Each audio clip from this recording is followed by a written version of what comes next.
तू करता है जगत का, तू सबका आधार, कण कण में है बस रहा तेरा रूप अपार। तीन काल है सत्य तू, मिथ्या है संसार। घट घट वासी हे प्रभु, अविनाशी करता, दया से तेरी हो सभी भवसागर से पार। निराकार साकार तू, जग के पालनहार। है निरंतर महिमा तेरी, दाता अपरंपार। परम पिता परमात्मा, सब तेरी संतान। भला करो सबका प्रभु, सबका हो कल्याण। भला करो सबका प्रभु, सबका हो कल्याण।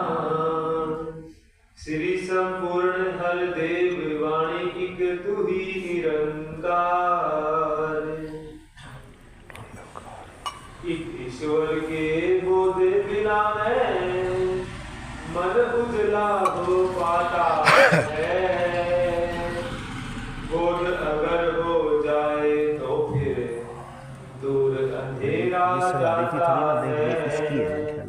काम क्रोध से भरा हुआ ये तेरे मन का आंगन है। कहाँ पे ईश्वर आ बैठेगा, मैला तेरा आसन है।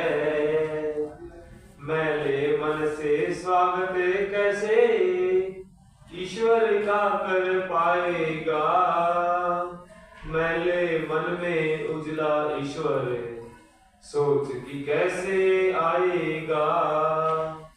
ज्ञान गुरु का पाने से ही मन निर्मल हो जाएगा। कहीं हर देव बसेगा ईश्वर, मन मंदिर बन पाएगा। एक तू ही निरंकार। एक ईश्वर के बोध बिना न मन उजला हो पाता है। बोध अगर हो जाए तो फिर दूर अंधेरा जाता है। परम सत्कार योगी सत्संग जी, प्यार से कहना सतगुरु माता जी के चरणों का ध्यान धर के बोलना। बोलिए सतगुरु माता सुदीक्षा सविंदर हरदेव जी महाराज जी।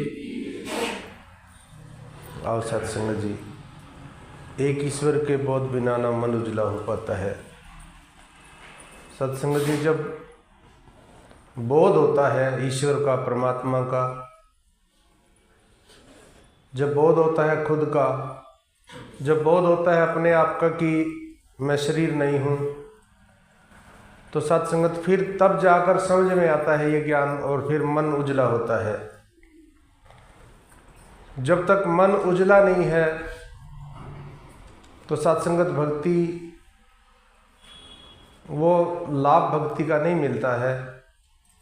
तो सत्संग जी, सबसे पहले बोध हासिल हो जाए।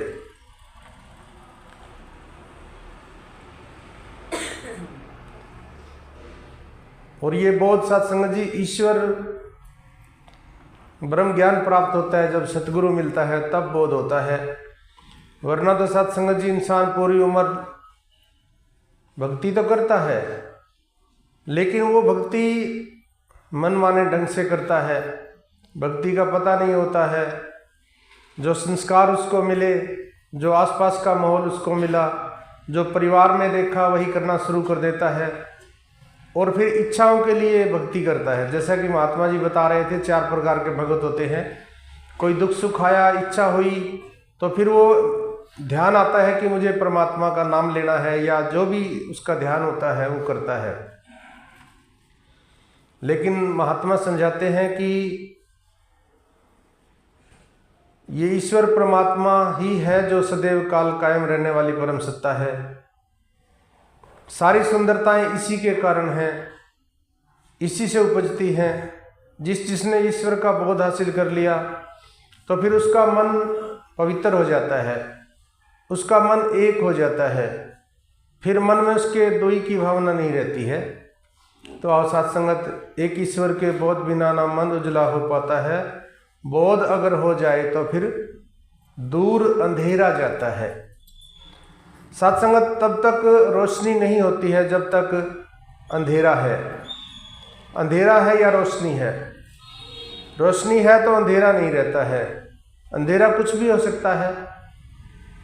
अंधेरा जाति पाति का, मैं मेरी का, कोई भी अंधेरा हो सकता है। जीवन के अंदर भ्रम है। हजूर माता जी ने एक बार कहा कि धुंध को भी अभिमान हो जाता है कि मैंने ढक लिया है सब कुछ। धुंध, अगर हल्की सी बारिश हो जाए या हवा चलती है तो फिर वो धुंध खत्म हो जाती है। इसी प्रकार से जब ज्ञान की चिंगारी लगती है तो महात्माओं ने कहा है कि लाखों मन लकड़ी का ढेर हो और एक चिंगारी अगर डाल दी जाती है उसमें तो वो भस्म हो जाती है, राख बन जाती है, वो खत्म हो जाती है। साथ संगत, चाहे हजारों सालों से मन के अंदर अंधेरा है, जब ज्ञान रूपी चिंगारी लगती है तो वो सारे के सारे अंधेरे खत्म हो जाते हैं। ये ब्रह्म ज्ञान की ताकत है। और साथ संगत, अभी महात्मा बता भी रहे थे, एक मन की आदत होती है कि जब गाड़ी थी उसके पास, आसपास ऐसी कोई गाड़ी नहीं थी, तो उस गाड़ी को वहाँ रखता था जहाँ पे हर आने जाने वाला उसको नज़र से देखे और प्रशंसा करता था गाड़ी की कि वाह जी वाह, बहुत बढ़िया गाड़ी, अच्छी है, बहुत अच्छी गाड़ी है, बहुत कीमती गाड़ी है आपके पास, तो बहुत संभाल के रखी हुई है। लेकिन उससे महंगी गाड़ी जब पड़ोस में आ गई तो फिर उस गाड़ी को वहाँ से हटा दिया गया।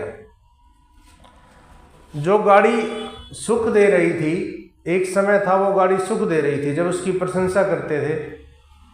पड़ोस में जब अच्छी गाड़ी आ गई, उससे महंगी गाड़ी आ गई, तो फिर क्या हुआ, उसको हटा दिया और कहता है कि गाड़ी की बात ही मत करो मेरे साथ। अब क्या हो गया? सत्संगत मन का ही खेल है। उसमें मन में यही होता था कि मैं, इतनी सुंदर गाड़ी मेरे पास है, महंगी गाड़ी मेरे पास है। अब पड़ोसी के पास आ गई तो अब मन में क्या हो गया, फिर हम कह भी देते हैं मेरी तो किस्मत ही खराब है। सत्संगत, ये सारा मन का खेल है। और ब्रह्म ज्ञान से एक बोध हो जाता है, समझ आ जाती है कि मेरी औकात ही नहीं है। समझ आ जाती है कि क्या मेरे साथ जाएगा। समझ आ गई सत्संगत जी, खुद की समझ आ गई। और सत्संगत, अहंकार कहीं भी हो सकता है। एक कलाकार होता है, मूर्तियां बनाता है और ऐसी मूर्ति बना देता है कि कोई बताने वाला बता नहीं सकता। हूबहू मूर्ति बनाता है, बिल्कुल वो परफेक्ट होता है मूर्तियां बनाने में। समय बीत जाता है, उसके ऊपर कर्जा हो जाता है, कर्जवान हो गया वो। अब कर्जवान हुआ तो देने को इतना कुछ था नहीं। वो क्या करता है कि मन में आता है कि कैसे इससे पीछा छुड़ाया जाए। वो सोचता है कि क्यों ना एक ऐसी मूर्ति बनाई जाए जिसमें ये लगे कि मैं मर गया हूं। वो कैसी मूर्ति बना देता है। अब इंसान आते हैं अफसोस करने के लिए, कहते हैं कि बहुत अच्छा कलाकार था, चला गया बेचारा दुनिया से, बहुत बुरा हुआ। अब सत्संगत, एक इंसान आता है उन इंसानों में और देखता है कि इतना पैसा मैंने इससे लेना था, कहीं ये कोई ढोंग तो नहीं कर रहा है। वो देखता है मूर्ति को चारों तरफ से और कहता है कि बड़ी अच्छी मूर्ति है, लेकिन एक कमी रह गई। अब एक कमी रहेगी कहते ही वो इंसान जो कलाकार था मूर्तियों में, वो भी था, कहते क्या कमी रह गई? कहते हैं बस यही कमी रह गई। साथ संगत मूर्ति बहुत अच्छी बनाई, लेकिन एक अहंकार आ गया, मैं आ गई कि मेरी मूर्ति में कमी हो ही नहीं सकती है। वो बोल पड़ा। तो साथ संगत ये मैं जो है ये मन के कारण है सत्संग जी। और जब ईश्वर का बोध हो जाता है तो सत्संगत फिर उतार चढ़ाव नहीं आता जीवन में, फिर विश्वास हो जाता है। अभी महात्मा जी भी बता रहे थे कि वो चिड़ी और चिड़िया जो है प्लान करते हैं, बच्चा नहीं उड़ता है, हो जाता है सत्संगत जी। हम भी करते हैं, बच्चा कई बार बोलता नहीं है तो चिंता हो जाती है कि बड़ा बच्चा हो गया, बोल नहीं रहा है। हम भी प्रयास करते हैं, डॉक्टर के पास जाते हैं। और सत्संगत माँ बाप कभी बच्चे का बुरा नहीं चाहते हैं। सत्संगत एक बार हमने सुना, विवेक शोक जी ने कहा कि भेड़ बकरियां चराने वाला एक इंसान होता है, वो बकरी का या भेड़ का बच्चा कंटीले तारों में फंस जाता है और वो चिल्ला रहा है दर्द से, उसको कांटे चुभ रहे हैं, तार चुभ रही है। वो क्या करता है, आगे से काटता है उसको और काफी देर लग जाती है। तो किसी ने पूछा कि भाई साहब ऐसा क्यों किया? तो कहता है कि अगर मैं उधर से काटता तो इसकी चमड़ी कट जानी थी, इसको कांटे चुभ जाते। तो साथ संगत देर बेशक लगी लेकिन उसकी जान बच गई, उसको कुछ नुकसान नहीं हुआ है। तो ये परमात्मा भी साथ संगत जी कभी गलत नहीं कर सकता है। जब माँ बाप गलत नहीं कर सकते तो ये तो परम पिता परमात्मा है साथ संगत जी, ये कभी इंसान के साथ गलत नहीं करता है। जो कुछ भी होता है वो हमारे मन के कारण होता है। जो कुछ भी हो रहा होता है हमारे अगले पिछले संस्कार होते हैं, हमारे कर्म होते हैं। वो कर्म यानी जो काम हमने किए हैं, जो आज जीवन जी चुके हैं, इससे पहले जो कर्म किए हैं, जो पूर्व में बोया है वो पश्चिम में काटना होता है। और सत्संगत एक इंसान चला जाता है गुरुजी के पास और कहता है गुरुजी मैंने ज्ञान भी ले लिया है, लेकिन अभी भी मेरा मन में उतार चढ़ाव रहता है, मेरा मन परेशान हो जाता है, मैं दुख में दुखी हो जाता हूँ, कुछ उपाय बताइए। गुरुजी कहते हैं कि कण कण के अंदर शिक्षा है, हम कण कण से शिक्षा ले सकते हैं। आपके आसपास कोई दुकान है? कहता हाँ सब्जी की दुकान है। तो गुरुजी कहते हैं आप वहां जाके सुबह बैठ जाओ और सुबह से शाम तक आपने देखना है कि वो क्या करता है, उससे शिक्षा लेनी है आपने। अब वो सोचता है मैं रोज तो जाता हूँ दुकान पे, ये कोई अलग थोड़ी ना है, वही तो है जो कुछ है। वो क्या करेगा, सामान पैसे ले लेगा, सामान तोल देगा, सब्जी दे देगा। लेकिन चलो गुरु का वचन था, चला जाता है और जाके कहता है कि महाराज ऐसे ऐसे मेरे गुरु ने कहा है कि मुझे आज यहाँ आपके पास बैठना है। बैठ जाता है। वो क्या देखता है, कोई इंसान आके कहता है कि ये दे दो, ये तोल दो, वो तोल दो, पैसे देते हैं और चले जाते हैं। वो क्या देखता है कि कोई इंसान बहुत जल्दी में आता है और वो कहता है कि मुझे बहुत जल्दी दीजिए। लेकिन दुकानदार के चेहरे पे कोई भाव ऐसा नहीं होता, जल्दी नहीं करता वो बिल्कुल आराम से करता है, बिल्कुल आराम से। जो उसका भाव है, जो उसका कर्म है, वो जल्दी बिल्कुल नहीं करता है। वो कोई टेंशन नहीं लेता, कोई चिंता नहीं लेता है। एक रस जिस तरह दुकानदार होते हैं, क्योंकि अगर जल्दी करेंगे तो भूल जाएंगे, नुकसान भी हो सकता है, उधार भी देनी होती है, लिखनी भी होती है, सब कुछ होता है। तो वहां से वो इंसान शिक्षा लेता है कि उतार चढ़ाव कितना भी आ जाए जीवन के अंदर, सतगुरु यही बता रहे हैं कि जल्दी नहीं करनी है। सतगुरु के ऊपर विश्वास करना है। जिस तरह वो बकरी, भेड़ का बच्चा जो था वो जल्दी कर रहा था, और अगर उसका मालिक भी जल्दी से उसको खींच लेता तो उसके शरीर को नुकसान पहुंच सकता था। तो प्रभु परमात्मा भी जो करता है हमारे लिए अच्छा करता है। और ज्ञान के बाद, ईश्वर के बोध होने के बाद फिर सत्संग जी, यही तो फर्क है मन का। जब तक ज्ञान नहीं है तो भगत नहीं बनता इंसान। तो यहाँ पर महात्मा यही संदेश दे रहे हैं जी। काम क्रोध से भरा हुआ ये मन का आंगन है, कहाँ पे ईश्वर आ बैठेगा, महला तेरा आसन। सत्संग जी 5 चीजों से हमारा शरीर बना है। मिट्टी, आग, पानी, वायु, आकाश। और 5 इसके अंदर ज्ञान इंद्रियां हैं। ज्ञान जो हमें ज्ञान देती हैं, जो हमें जानकारी देती हैं। आंख, नाक, कान ये जानकारी देते हैं। आंख देख लेती है और फिर ये मन को जानकारी देती है।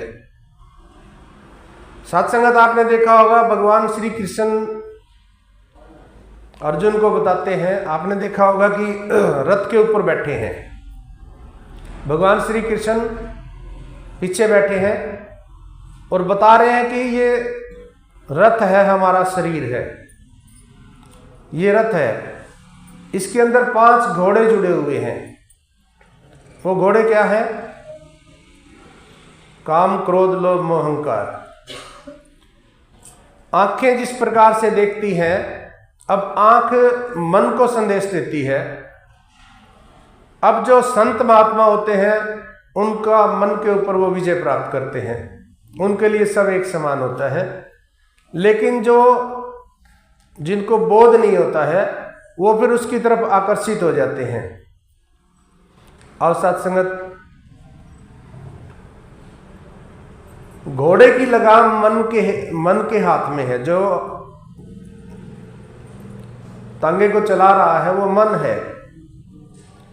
अब पीछे जो बैठा है वो परमात्मा है, भगवान श्री कृष्ण। अब सत्संगत, अगर वो जो मन है अगर घोड़े की बात को मान के उस तरफ चला जाता है तो फिर वो भी विनाश की ओर चला जाता है। और अगर परमात्मा की तरफ देख के, परमात्मा के ऊपर विश्वास करके और जागृति में आ जाता है तो वो फिर एक संत हो जाता है।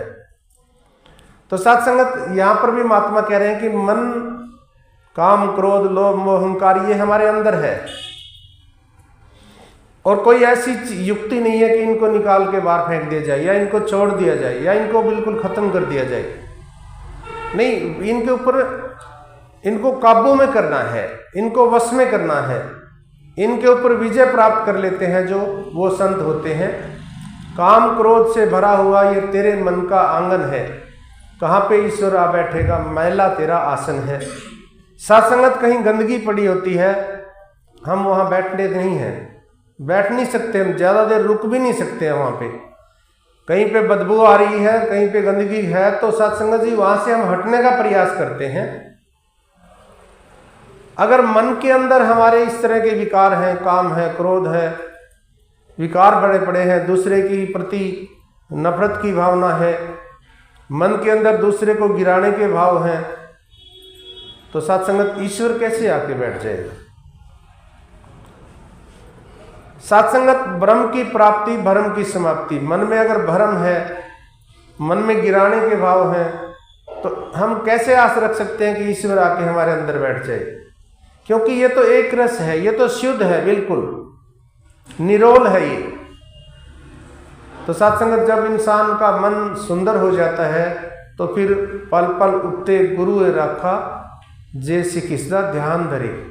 फिर गुरु हर एक के में गुरु नजर आता है, फिर उसको इधर उधर भागने की आवश्यकता नहीं है, फिर वो सब में इस ईश्वर का नूर देखता है।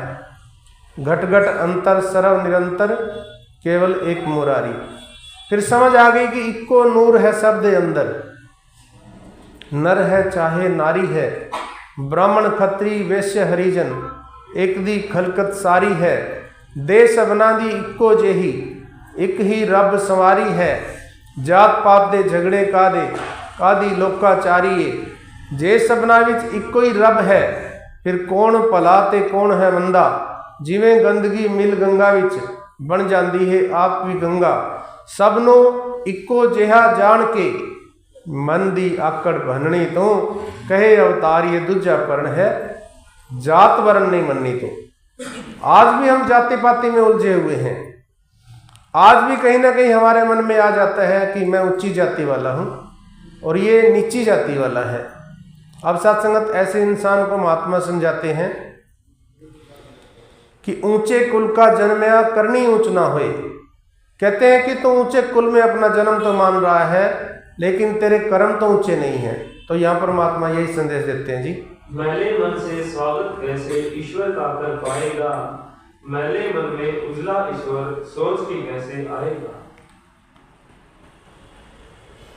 यहां पर संदेश महात्मा यही दे रहे हैं कि इस ज्ञान की कदर करनी है। और कदर कैसे होती है? मन के भावों को बदलना है। सोच को बदलो, सितारे बदल जाएंगे। हम कई बार किस्मत का कह देते हैं कि मेरी तो किस्मत खराब है, मेरी तो किस्मत में ये है ही नहीं। साथ संगत, सोच क्या है अंदर की भावना क्या है?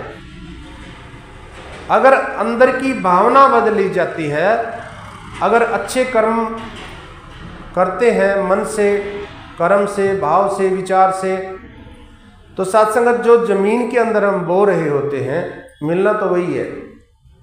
बोए पेड़ बबूल के तो आम कहाँ से पाए।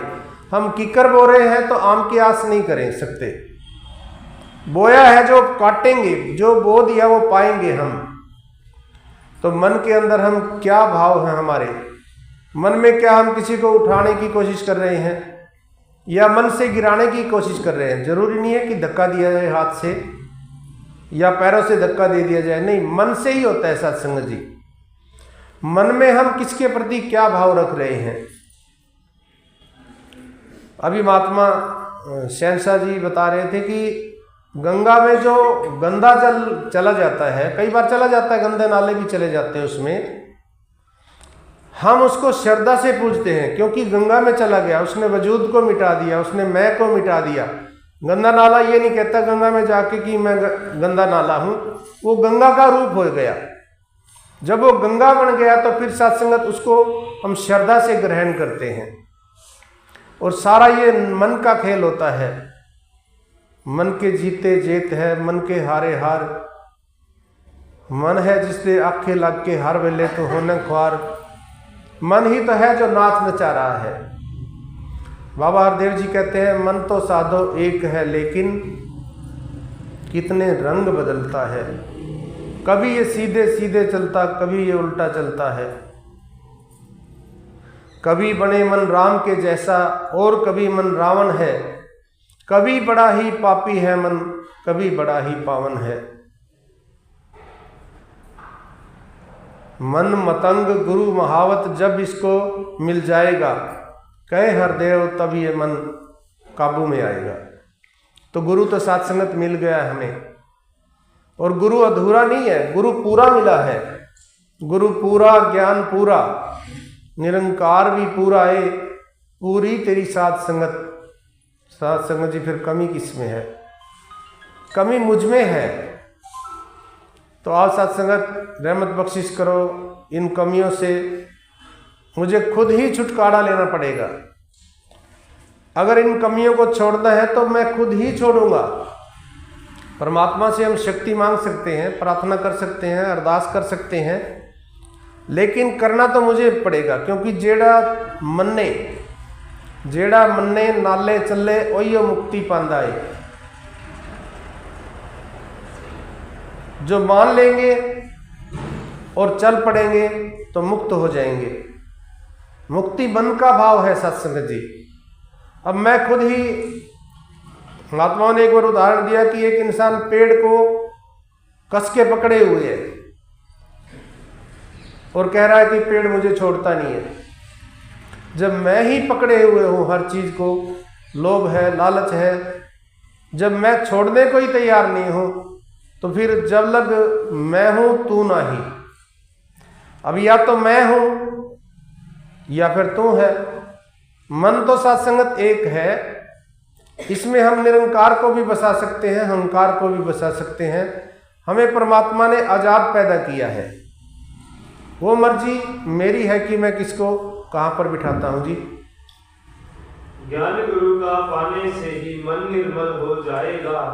कहे हरदेव बसेगा ईश्वर, मन मंदिर बन जाएगा। तो सत्संग जी, ज्ञान गुरु का पाने से ही मन निर्मल हो जाएगा। कहे हरदेव बसेगा। तो सत्संग जी, बसाना तो हमें खुद को ही पड़ेगा। भक्ति लोकी अजय न समझे, रब नू पाना भक्ति है।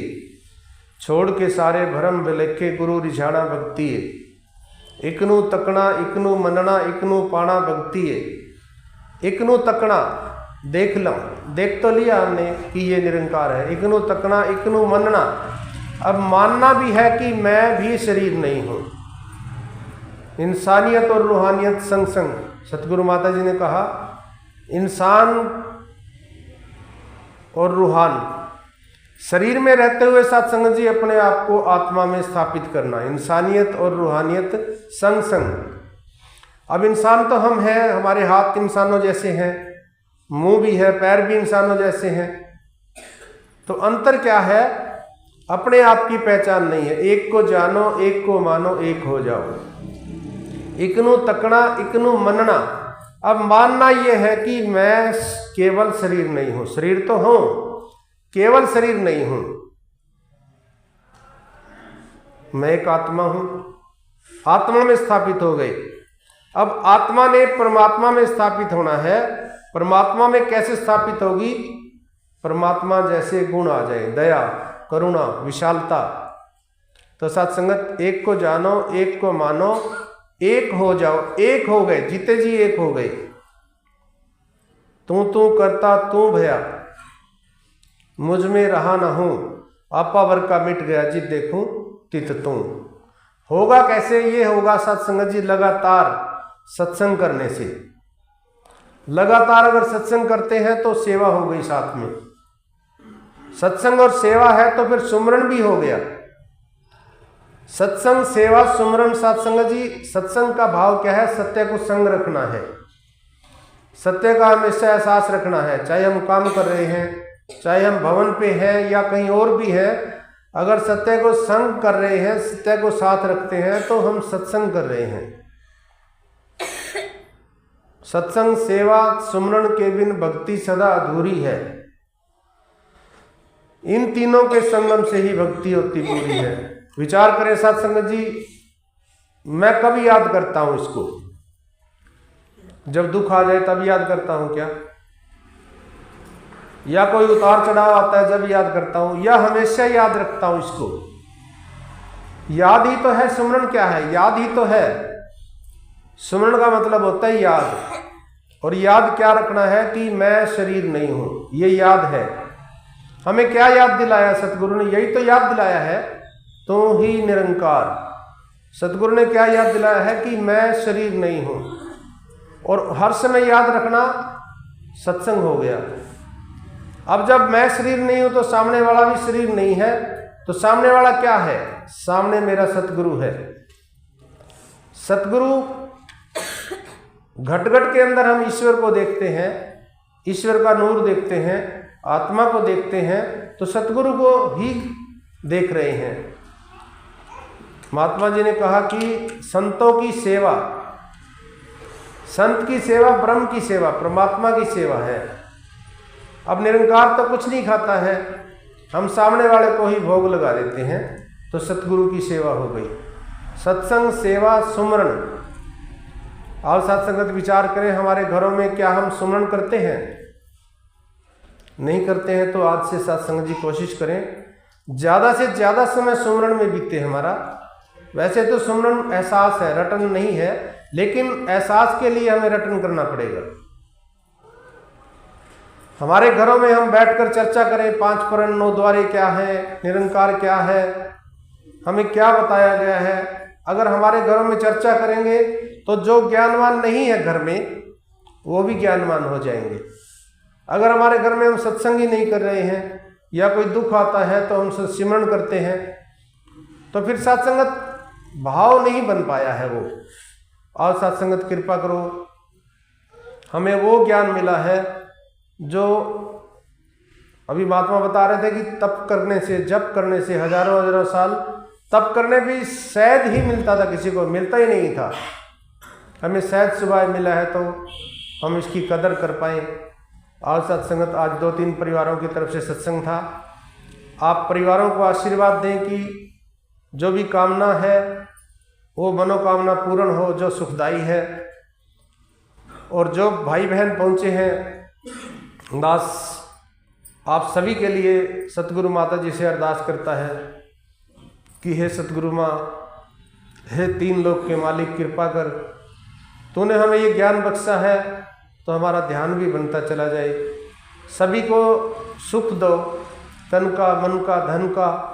सभी हर समय सत्संग सेवा सुमन से जुड़े रहें। कभी किसी को किसी प्रकार की कोई कमी ना हो। खुशी दे दो इतनी कि गमी ना हो।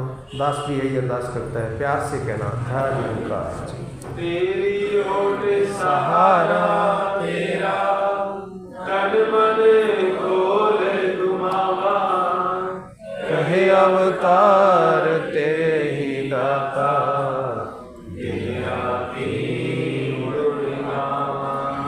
कहे अवतार तेरे ही दाता, दिन राती गुणगा, एक तू ही निरंकार, एक तू ही निरंकार, तू ही निरंकार, एक तू ही निरंकार। मैं हाँ सदा भूलनहार, मैं हाँ सदा भूलनहार, तू है दाता बख्शनहार, तू है दाता बख्शनहार। मेरे अवगुण नाचीतार, मेरे अवगुण नाचीतार, एक तू ही निरंकार, एक तू ही निरंकार, तू ही निरंकार, एक तू ही